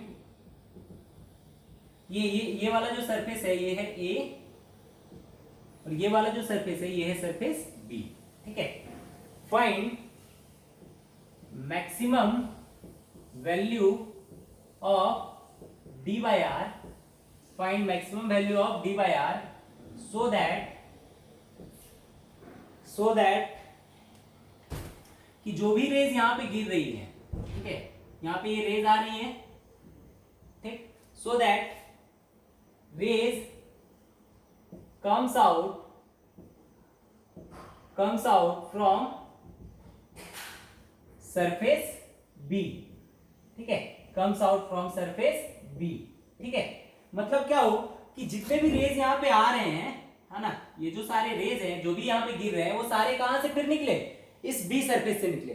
तो इस बी सरफेस से निकलने के लिए क्या होना पड़ेगा, सोचो, ये जो भी रेज है ये तो यहां से आकर के रिफ्रैक्ट हो सकते हैं ना, इस सरफेस पे टकरा करके रिफ्रैक्ट हो सकते हैं, ठीक है। तो यहां क्या कर जाइए, टी आई आर कर जाए, T I R T I R T I R करते करते करते करते फिर ये यहां से बाहर निकले, है ना। यहां से टी आई आर करेगा, ऐसे ऐसे ऐसे ऐसे जाएगा और फिर टकरा करके यहां से क्या होगा, बाहर निकलेगा। मतलब जो भी सारे रेज हैं वो क्या करने चाहिए, इस पॉइंट पे टकरा करके, इस सरफेस पे टकरा करके टोटल इंटरनल रिफ्लेक्शन करने चाहिए। तो उसके लिए जो डी बाई आर की मैक्सिमम वैल्यू होगी वो हमें बतानी है, ठीक है। चलो देखो, यहाँ देखो जितनी भी रेज आ रही हैं क्या होंगी, इस सर ऐसे आएगी और इस सरफेस पे टकराएगी, तो इसका एंगल ऑफ इंसिडेंस क्या होगा, ये वाला होगा, ठीक है। नेक्स्ट रे यहां आएगी सर, ये यहां टकराएगी, ये इसका एंगल ऑफ इंसिडेंस होगा। नेक्स्ट रे यहां आएगी सर, ये यहां टकराएगी, ये इसका एंगल ऑफ, अच्छा तो बता सकते हो ये जो एंगल ऑफ इंसिडेंस है वो बढ़ रहा है या घट रहा है, जैसे जैसे तुम इधर जा रहे हो एंगल ऑफ इंसिडेंस बढ़ रहा है या घट रहा है, तुम बोलोगे सर बढ़ रहा है ना। एंगल ऑफ इंसिडेंस क्या हो रहा है, धीरे धीरे बढ़ रहा है। देखो ये एंगल बढ़ रहा है या घट रहा है, ऐसे भी समझ सकते हो। अगर ये एंगल आई है, ये I1, ये I2, ये I3, तो I1 को देखो, साइन I1 क्या लिखोगे, P बाई H, है ना। H किसके बराबर है, ये रेडियस R और यहां से यहां तक की दूरी क्या दे रखी है, D, तो H क्या हो गया, R प्लस D। अगर ये वाला डिस्टेंस ले तो ये भी तो R प्लस D है, यहां से यहां तक R और यहां से यहां तक D, तो हाइपोटेनस नेक्स्ट वाले का ये R और यहां से यहां तक D, तो सबका हाइपोटेनस क्या है, सेम है। डिफरेंट क्या है इसका, परपेंडिकुलर, ये देखो इसका परपेंडिकुलर यहां तक है, पहला वाला I1, तो साइन I1 क्या लिखोगे, P बाई H, तो H तो सबका सेम, इसका P इतना, नेक्स्ट वाला I2 का परपेंडिकुलर यहां से यहां तक, तो P बढ़ा या घटा, तो P बढ़ गया, मतलब sine I2 is equal to P by H, P बढ़ गया तो साइन I2 बढ़ गया, मतलब I2 बढ़ गया, है ना। समझे बात को, ये परपेंडिकुलर धीरे धीरे क्या हो रहा है, नेक्स्ट वाले का परपेंडिकुलर यहां से यहां तक होगा, हाइपोटेनस तो सेम ही है, R प्लस D, ठीक है। तो एंगल ऑफ इंसिडेंस क्या हो रहा है, धीरे धीरे मेरा बढ़ता जा रहा है, ठीक है। अब सोचो मैं किस वाले रे को रिफ्लेक्ट करवा दूं, दैट इज उसका एंगल ऑफ इंसिडेंस मैं क्या करवा दूं, क्रिटिकल एंगल से ज्यादा करवा दूं, कि सारे के सारे रेज, दैट इज बाकी बचे रेज का एंगल ऑफ इंसिडेंस क्या हो जाए, उससे दैट इज क्रिटिकल एंगल से अपने आप बड़ा हो जाए, ठीक है। सोचो थोड़ा सा, इसका रिफ्रैक्टिव इंडेक्स म्यू दे रखा है ना, और बाहर का रिफ्रैक्टिव इंडेक्स क्या है, एयर है, जिसका रिफ्रैक्टिव इंडेक्स 1 है। सोचो सोचो सोचो, मैं क्या बोला कि कौन सा रे का इनमें से कौन से रे का एंगल ऑफ इंसिडेंस को मैं क्या करूं, क्रिटिकल एंगल से बड़ा कर दूं, कि जितने भी बाकी सारे रेज हैं उन सबके, दैट इज बाकी बचे जो रेज हैं उनका एंगल ऑफ इंसिडेंस अपने आप क्रिटिकल एंगल से बड़ा हो जाए, ठीक है। तो कौन से रे को पकड़ोगे, सोचो, तो सबसे छोटा एंगल किसका सर, सबसे छोटा एंगल I1, जो रे का हो रही है बिल्कुल इसके पास से जा रही है ना। उसके पहले इधर कोई रे है क्या, नहीं, उसके पहले कोई नहीं है, बाकी सब तो इसके बाद है, और बाकी सब जो भी रेज है उनका एंगल ऑफ इंसिडेंस इससे बड़ा है, तो सर सबसे छोटा ये है। अगर मैं इस वाले रे का एंगल ऑफ इंसिडेंस जो है उसे क्या करूं, मैं क्रिटिकल एंगल से बड़ा कर दूं, ठीक है। मतलब कि R और D को कुछ ऐसे सजाऊं कि ये वाला एंगल क्या हो, क्रिटिकल एंगल से बड़ा हो जाए, तो बाकी सारे एंगल तो इससे बड़े हैं, तो वो खुद ब खुद क्रिटिकल एंगल से बड़े हो जाएंगे, तो बाकी सारे TIR खुद कर जाएंगे। सिर्फ और सिर्फ मुझे किसे देखना है, इस वाले रे को TIR करवाना है। ठीक है, तो देखो क्या ये जो I1 है वही हमारा I मिनिमम है, ये जो I1 है वही हमारा I मिनिमम है। ठीक है, तो मैं बाकी सारे रेज को मिटाता हूं, ठीक है, और सिर्फ उसे देखता हूं। बाकी सारे को मिटा दिया, है ना, ठीक है, रब कर लिया बाकी सबको। अब इस वाले रे को देखता हूं मैं, ये हमारा रे आया यहाँ पे, यहाँ टकराया, ये I क्या है, मिनिमम है ना। ये I मिनिमम को मैं क्या कर दूं, I मिनिमम को मैं क्रिटिकल एंगल से बड़ा कर दूं, I मिनिमम को मैं क्रिटिकल एंगल से बड़ा कर दूं। ठीक है, तो देखो, तो साइन I मिनिमम को क्या लिख सकता हूं मैं, दोनों साइड साइन साइन लगा दो, ग्रेटर देन साइन C लिख सकता हूं। हाँ सर, सही है सर।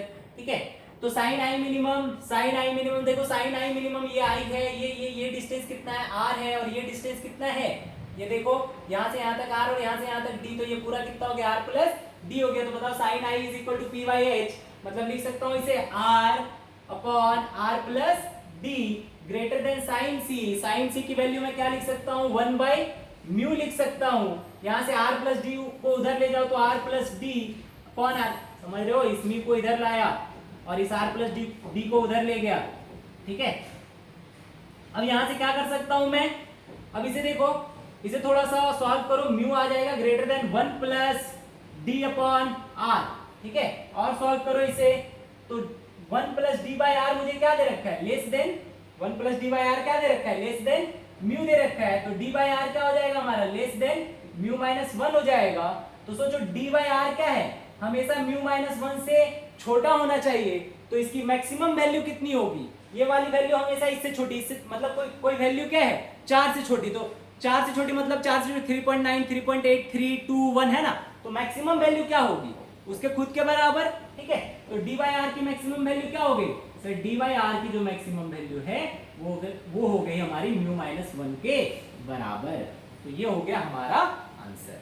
ठीक है, एक अलग एग्जांपल लेते हैं। ठीक है, जी वगैरह में इसे प्रॉब्लम पूछा गया और इसे अब क्या किया जाता है, अब इसे एज अ थ्योरी पढ़ा दिया जाता है। ठीक है, बट हम लोग यहाँ पे प्रॉब्लम की तरह ही देखेंगे, है ना।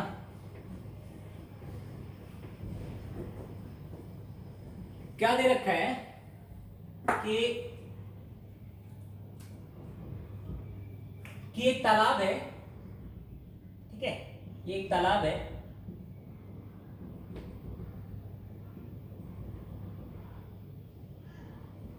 नीचे क्या क्या है, एक लाइट लगा हुआ है ना, नीचे क्या है, एक बल्ब लगा हुआ है, इसे ऐसे दिखा दो। ठीक है, और ये बल्ब से क्या हो रही है, लाइट निकल रही है। ठीक, हर एक एंगल पे लाइट निकल रही है। ठीक है, देखो होगा क्या, आगे फेनोमेना को समझने की कोशिश करो। क्या होगा कि यहां से लाइट निकलेगी, हाँ सर निकलेगी। ठीक है, यहां से लाइट निकलेगी, अरे यार ये आई। ठीक है, बताओ इस रे के साथ क्या होगा, ये रे यहां से निकली सीधी की सीधी ऊपर बाहर चली जाएगी। ठीक है, तो ये रे भाई बाहर चली गई हमारी। ठीक, तुम बाहर हो, तुम्हें ये रे दिखाई दी, है ना, तुम बाहर हो, तुम्हें ये रे दिखाई दी। ठीक है, दूसरा रे पकड़ा, बाहर निकल गई, ये एंगल आई, ये एंगल आर। तीसरा रे, ये भी आया, बाहर निकली, है ना, और ज्यादा angle of incidence, angle of refraction और बढ़ेगा। ठीक है, इधर भी ऐसी कहानी कुछ होगी। ठीक है, यार ये आई। ठीक है, होगा क्या, एक ऐसा टाइम आएगा, ये सारे रेज आपको यहाँ के इतने बीच के सारे रेज आपको नजर आ रहे होंगे। ठीक है, एक ऐसा रे होगा जो क्या करेगा, जो हमारा पैरेलल टू तालाब चला जाएगा। ठीक है, या फिर perpendicular to normal of the तालाब चला जाएगा। ठीक है, ये कौन सा एंगल ऑफ इंसिडेंस होगा, ये हमारा होगा क्रिटिकल एंगल के बराबर। ये एंगल ऑफ इंसिडेंस कौन सा होगा, क्रिटिकल एंगल के बराबर। ठीक है, तो अब तुम बाहर थे, तुम्हें कौन कौन सी रेज नजर आई, ये आई, इसके बीच में जितने सारे रेज सब आई, ये आई क्या, नहीं ये तो नहीं आई, ये क्या हो गई, ये तो सर सरफेस पे पैरेलल चली गई। ठीक है, ये तो मेरे आंख पे नजर नहीं आएगी, ठीक है। तो क्या होगा, अच्छा इसके बाद की कहानी सोचे तो इसके बाद क्या होगा, इसके बाद अगर रेज जाती है सर, ठीक है, इसके बाद अगर कोई भी रेज जाएगी तो क्या कर जाएगी, एंगल ऑफ इंसिडेंस अब क्या हो गया, ग्रेटर देन क्रिटिकल एंगल, तो क्या कर जाएगी, ये TIR कर जाएगी। मतलब इसके बाद का कोई भी रे आपको नजर नहीं आएगा, वो किसको नजर आएगा, जो तालाब के अंदर होगा। सही है सर, ठीक है। तो हमें कहां तक नजर आएगी, यहां से लेकर के यहां तक का रे नजर आएगा, ठीक है। अब सोचो तालाब में आपने बीच में सोचो ये पूरा हमारा तालाब है, ठीक है, और बीच में आपने बल्ब रखा, तो क्या ये एक लाइन में निकलेगी या फिर एक पूरा ऐसे सरफेस टाइप सा निकलेगा, है ना। दैट इज ऊपर में हमें एक लाइन नजर आएगी या फिर पूरा एक सरफेस नजर आएगा, ऑब्वियसली एक सरफेस नजर आएगा कि सर इधर एक रे इधर में क्रिटिकल एंगल, एक रे इधर में क्रिटिकल एंगल, एक रे इधर में, एक रे इधर में, है ना, ऐसे ही हर एक डायरेक्शन में होगी। तो क्या नजर आएगा, एक आपको सर्कल नजर आएगा, देखो कोशिश करो सोचने की, ठीक है। तो क्या नजर आएगा, ऊपर में एक सर्कल नजर आएगा। हमें क्या करना है, उसी सर्कल का हमसे पूछा जाता है कि find the radius of that circle, या फिर पूछा जाएगा एरिया ऑफ दैट सर्कल, ठीक है। और उस सर्कल को, जितने सर्कल में हमें लाइट्स नजर आती है उसे बोला जाता है सर्कल ऑफ इल्यूमिनेंस। क्या बोला जाता है, सर्कल ऑफ इल्यूमिनेंस, ठीक है। और जो नजर आएगी वहां से यहां तक की रेडियस क्या होगी, मान लिया हमने r, क्या मान लिया हमने r, ठीक है। और ये जो हाइट दे रखी है इसे क्या मान लिया हमने h, इसे क्या मान लिया h, ठीक है। बाहर की रिफ्रैक्टिव इंडेक्स, बाहर रेयर मीडियम, अंदर डेंसर मीडियम, ऊपर मान लिया म्यू आर और नीचे क्या मान लिया, म्यू डी मान लिया। सही है सर। तो कहां से कहां तक की डिस्टेंस हो गई यार, बोलो कहां से कहां तक की, यहां से लेकर के यहां तक की। इससे इधर तो सारी रेज नजर आएंगी, इसके बाद कोई भी रेज नजर नहीं आएगी। तो हमसे पूछा गया find area of circle of illuminance, area of circle of illuminance, मतलब कि जितना एरिया ऑफ सर्कल चमक रहा है वो एरिया हमें निकालना है। एक बार खुद से कोशिश करोगे आप, है ना। ये h दे रखा है, क्या क्या गिवन है, h गिवन है, ठीक है, म्यू आर गिवन है,